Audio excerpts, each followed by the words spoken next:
on va voir que du côté des Russes, il y a beaucoup de handicaps qui s'accumulent, notamment la mortalité des soldats. C'est ça. Oui, et là, selon un média russe indépendant, eh bien, les soldats ne survivent pas longtemps, les soldats russes ne survivent pas longtemps sur le champ de bataille. C'est même l'hécatombe, des chiffres révélés un an après la mobilisation de Poutine. Plus de la moitié des mobilisés n'ont pas vécu plus de 5 mois. C'est 4 mois et demi en moyenne, précisément, avec ce chiffre glaçant. Seuls 4 soldats mobilisés en Ukraine ont survécu plus de 11 mois avant d'être tués. On apprend également que les périodes les plus intenses en termes de pertes ont été l'automne 2022 et le printemps 2023.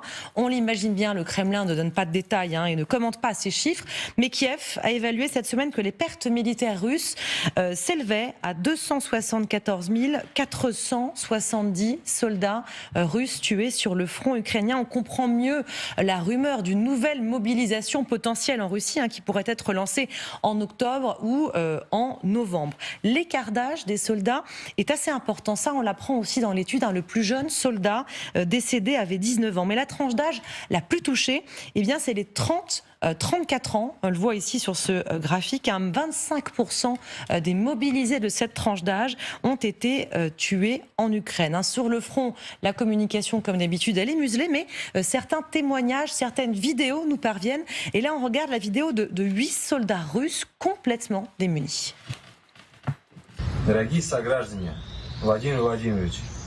Chers concitoyens, cher Vladimir Poutine, nous avons décidé de vous demander de nous aider dans notre situation. Vous seuls pouvez nous aider et par conséquent tous les citoyens de la Fédération de Russie. Nous nous trouvons dans une situation très difficile et nous avons décidé de faire ce message. Après le camp d'entraînement, à notre arrivée sur le pont, nous avons réalisé que nous avions été trompés. Nous sommes restés pour servir vaillamment, pour combattre comme des hommes et des patriotes de notre pays. Un mois plus tard, le commandant de compagnie nous a promis qu'on nous apporterait des vivres, de la nourriture, de l'eau. Toutes ces promesses n'étaient finalement que du vent. Nous menons toutes sortes d'attaques, toutes sortes de tâches qui nous sont confiées par des gens que nous n'avons jamais rencontrés. Ils nous traitent de snobs. Il ne reste plus que 25 des 110 hommes de notre compagnie.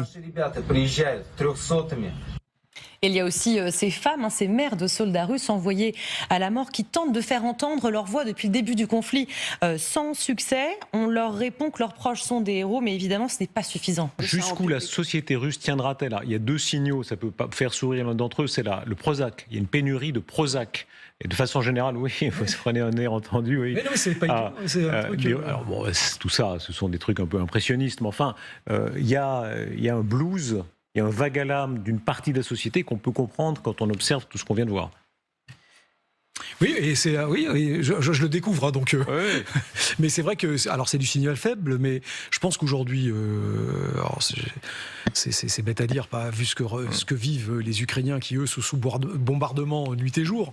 Mais je pense que la société russe va mal quand on a sa jeunesse qui est envoyée au front pour une guerre dont finalement on comprend pas très bien à quoi elle sert et que on voit pas très bien quelles sont non plus les perspectives de sortie de cette histoire. J'imagine que c'est pas la joie.